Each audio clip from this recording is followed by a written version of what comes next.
Halo adik-adik, ketemu lagi di channel B Eduka. Kita bahas soal UTBK SNBT penalaran umum yuk. Berikut ini disajikan suatu teks bacaan untuk menjawab pertanyaan nomor 1 sampai nomor 5.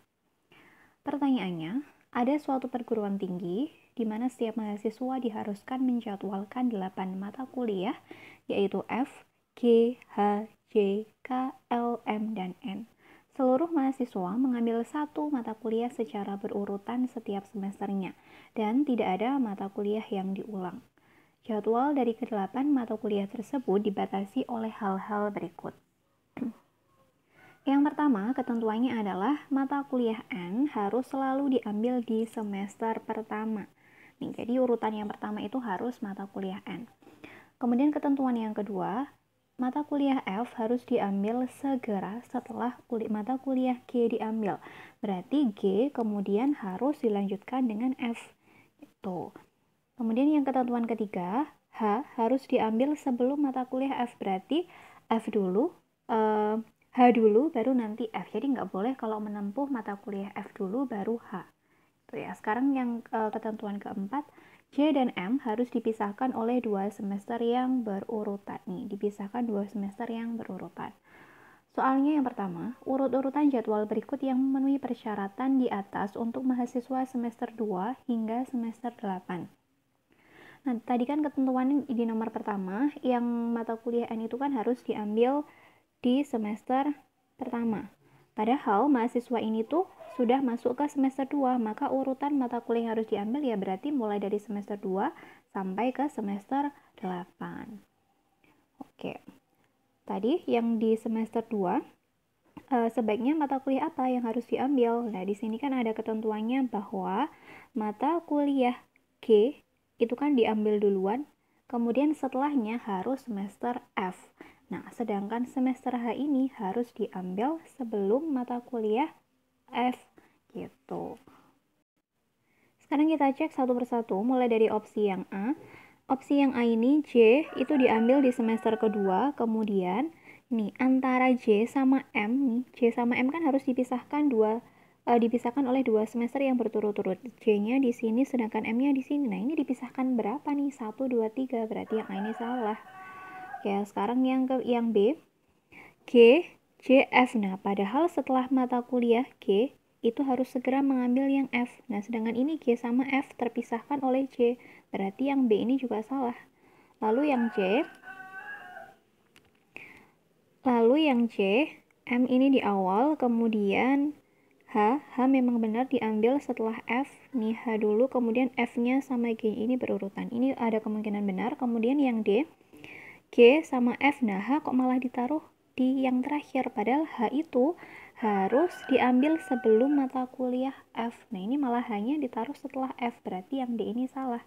Maka jawaban yang tepat adalah opsi yang C. Paham ya cara menganalisanya? Sekarang kita lanjut ke soal nomor 2. Soalnya masih sama, namun pertanyaannya berbeda. F atau mata kuliah F ini dapat diambil pada setiap semester berikut, kecuali semester berapa? Yaitu, misalkan nih, kita mulai dari cek dulu yang semester ketiga. Berarti F-nya ini kita taruh di semester ketiga. Nah, padahal nih, F sama G itu kan harus diambil secara berurutan. Berarti G dulu, baru F. Nah, berarti di sini harus G. Lalu, di sini nih yang di semester pertama, N itu kan harus di urutan pertama, berarti N di sini. Padahal di sini ketentuannya H harus diambil sebelum F, berarti nggak bisa kalau di semester ketiga. Ya, kalau di semester keempat kemungkinan bisa, karena kan misalkan F-nya di semester 4, G-nya semester 3, sedangkan H-nya bisa ditaruh di semester 2. Jadi yang nggak bisa itu adalah di semester 3, gitu ya. Kita lanjut ke soal nomor 3.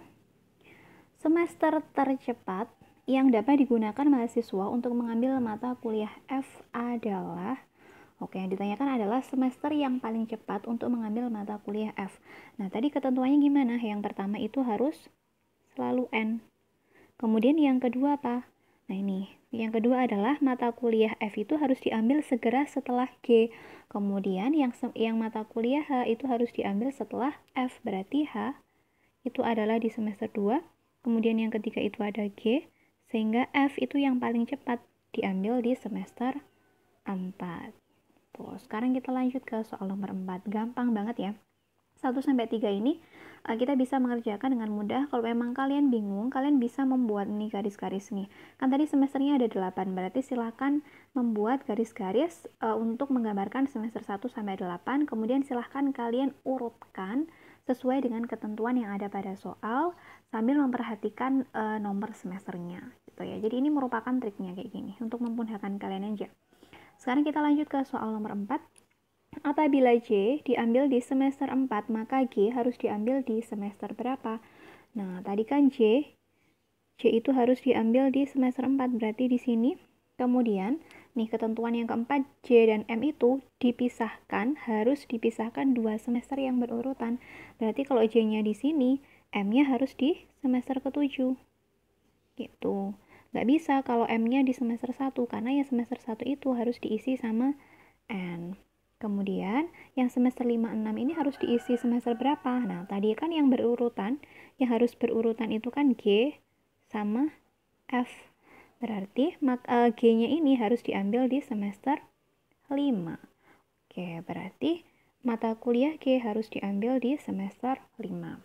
Sekarang kita ke soal yang terakhir, yaitu soal nomor 5. Apabila H diambil pada semester 5, maka terdapat beberapa kemungkinan maka ada berapa kemungkinan jadwalkah kondisi di atas? Oke, yang N tadi harus diisi, yang semester 1 tadi harus diisi sama N, kemudian H-nya itu diambil di semester 5. Berarti H di sini. Nah, tadi urutannya gimana? H itu harus diambil sebelum mata kuliah F. Berarti H di sini. Kemudian yang di semester 6 itu kita bisa mengisi dengan G. Bisa juga mengisi dengan yang semester 7, kemudian F, dan yang semester 8 itu terserah mau diambil mata kuliah apa. Ini untuk yang kemungkinan yang pertama. Sekarang kalau kemungkinan yang kedua, H tadi diambil di semester 5, N-nya di semester 1, maka yang G, mata kuliah, maka kemungkinan yang lainnya gimana? Nah, ini ya, kita menggunakan ketentuan yang ketiga tadi bahwa H itu harus diambil sebelum F. Berarti F itu nggak boleh kalau ada di sebelumnya H, dia tuh harus ada di setelahnya setelahnya H. Berarti ada yang kemungkinan yang kedua adalah F-nya di sini, G-nya di sini, dan yang di semester 6 itu bebas mau semester berapapun. Ini yang kemungkinan kedua. Lalu apakah bisa kemungkinan ketiga? Nah, apakah ada kemungkinan yang ketiga? Nah, ini nggak bisa ya, karena kan tadi letak semester yang mata kuliah yang F itu letaknya harus setelah mata kuliah yang H. Jadi nggak bisa kalau kemungkinan ketiga.